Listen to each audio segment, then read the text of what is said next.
Surviving Cebu's wildest commute, from Mactan Mayhem to home sweet home. The sun hung low over Mactan, casting a golden glow that turned the everyday chaos into something almost picturesque. I stood amid a throng of fellow commuters, all of us eyeing the big yellow bus that loomed ahead like a misplaced airport shuttle. It promised a journey not necessarily comfortable, but certainly memorable. Climbing aboard, I was greeted by a chorus of chatter, the scent of roasted peanuts, and the distinct aroma of a day well spent, or maybe just the collective sighs of weary workers. We packed in tight, each of us contorting into spaces that would make a yoga instructor proud. Overloaded didn't quite capture it. We were a human jigsaw puzzle, pieces interlocking in creative ways. As we pulled away, the bus groaned under the weight, but our spirits were oddly high. After all, the first challenge awaited, the notorious traffic jam at Marina Mall.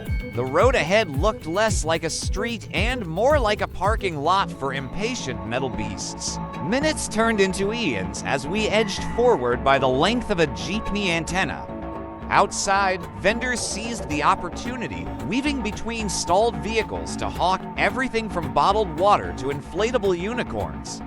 One entrepreneurial kid even offered windshield cleaning services, despite our bus lacking in that department. Inside, someone suggested we play a game to pass the time. 2 truths and a lie, a voice piped up.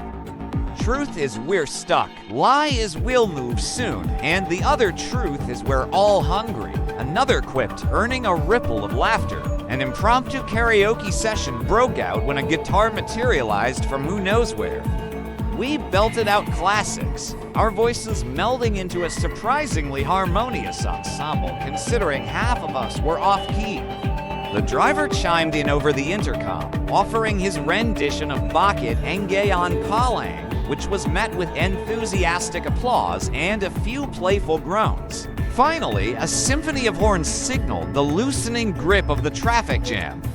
We cheered as the bus lurched forward, Marina Mall shrinking in the rear-view mirror. Victory was ours, or so we thought. Next up was the Marcello Fernan Bridge, arching gracefully over the channel like a giant's footbridge.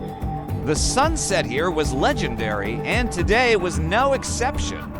The sky exploded in hues of orange, pink, and violet, reflecting off the water in a dazzling display. For a moment, the bus fell into a hushed awe even as we swayed perilously with each gust of wind. But serenity was short-lived. The driver, perhaps inspired by the cinematic backdrop, decided to channel his inner action hero. We zipped across the bridge at a speed that suggested he was keen to catch up on lost time or maybe auditioning for the next Fast and Furious installment. Passengers clung to handles, seats, and each other, a mix of exhilaration and mild alarm painted on our faces. Reaching Kabankalan, the bus heaved to a stop. I disembarked along with a wave of others, the crowd dispersing like marbles spilled on a table.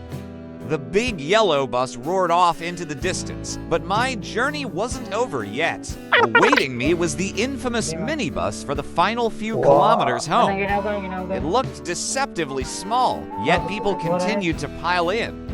Room for one more, the conductor beckoned. I eyed the minibus skeptically, noting that personal space would once again be a luxury.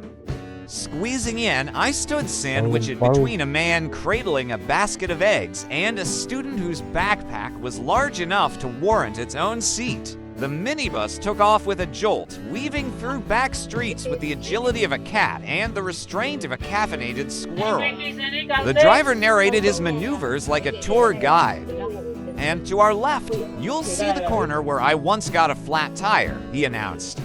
Hold on tight as we make this sharp turn lean, right? Everyone. At one point, we encountered a makeshift roadblock where a group of locals had set up an impromptu street party. Without missing a beat, the driver honked a jazzy rhythm, and they parted like the Red Sea, waving and cheering as we passed through. You're all invited next time, someone shouted. Bring snacks, another added.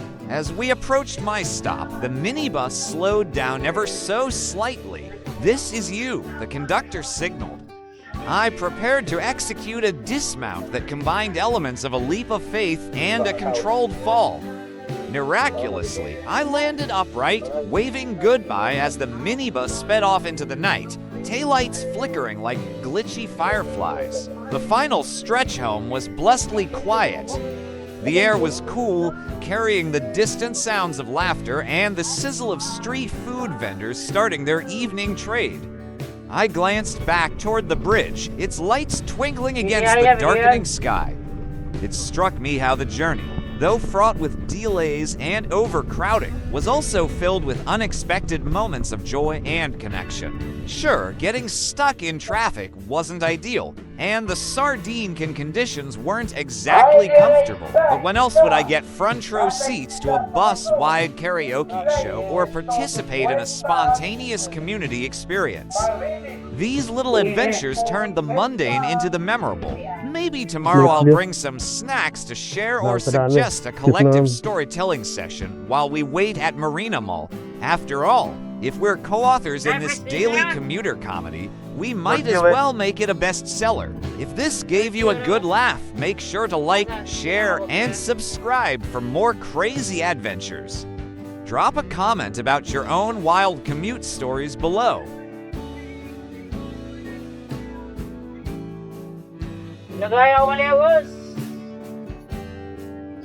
Okay.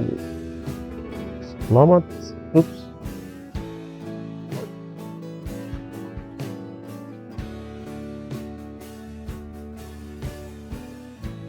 Oh, bilis ang sakay. Sobrang puno.